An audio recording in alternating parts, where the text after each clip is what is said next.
Hi guys, kamusta po kayo? Tayo naman po ulit ay nagbabalik sa paggawa at pag-upload ng mga DIY videos natin. And for today's DIY ay ang dagdag na aesthetic na naman sa ating Suzuki Espresso. Ito ay ang paglagay ko ng vinyl stickers sa ating car door handles. So bakit ba tayo maglalagay ng decals dito? And papaano ko po kaya ito gagawin mag-isa?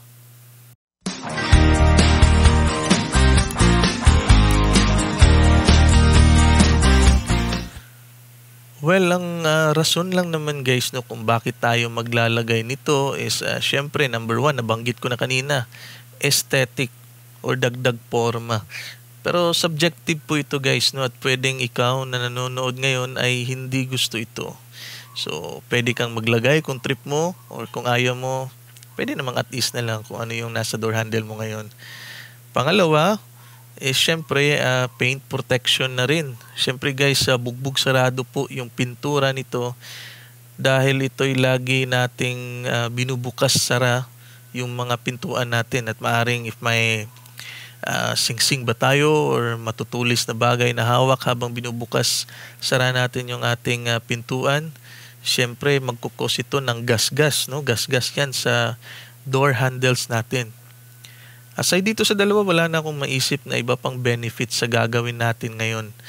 Let me know lang guys sa comment section if meron pa.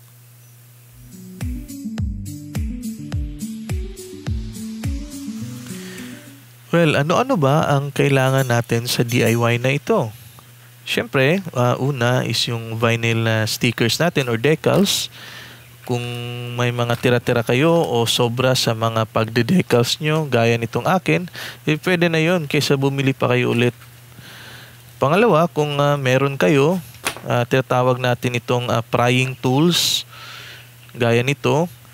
Kung wala kayo nito, pwedeng cardboard or ruler.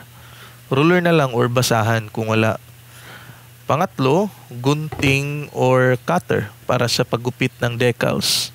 At pang-apat is heat gun or blower.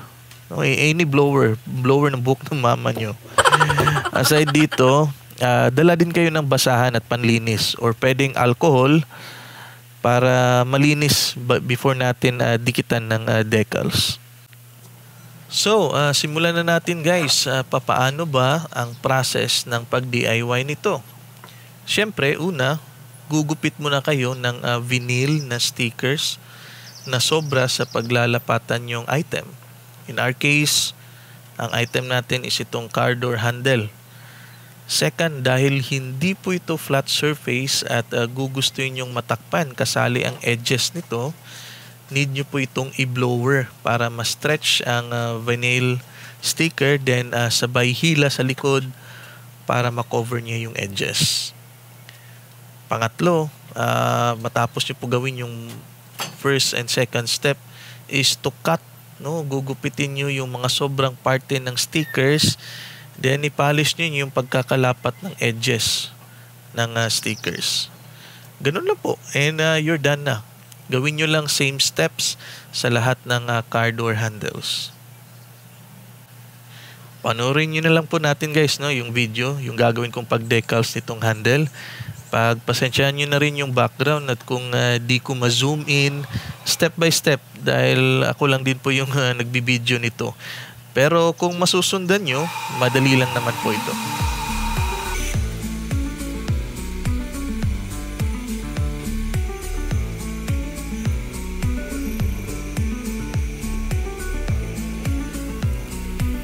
Idadagdag ko lang po guys no, if after ninyong magawa no, malagyan ng decals o malagyan ng vinyl sticker yung car door handles at may makita kayong mga bubbles no, may makita po kayong bubbles after ng pagkalagay ng sticker, gumamit lang po kayo ng karayom or thumbtacks pa, anything na matutulis na bagay. I-pinch nyo lang yung bubbles para lumabas yung hangin, then i-press nyo lang para lumapat. Ganun lang po siya. If medyo malaki po yung bubbles, pwede ninyong, syempre una, bubutasan nyo muna gamit yung karayom. And then pwede nyong i-blower ito para mag-shrink yung vinyl sticker. at di magkunot or di magkaroon ng wrinkles yung decals or yung stickers.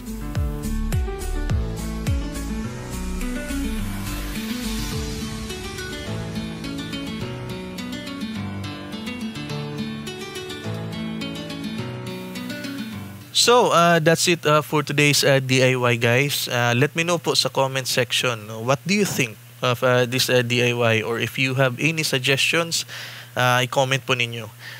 Huwag niyo pong kalimutan mag-subscribe sa ating channel if di pa po kayo nakaka-subscribe, para lagi po kayong updated sa mga susunod pa po nating video na i-upload at susunod pa po nating mga DIY.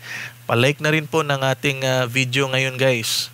See you po ulit sa susunod mga ka-DIY, and sa uulitin, magandang araw po sa inyong lahat.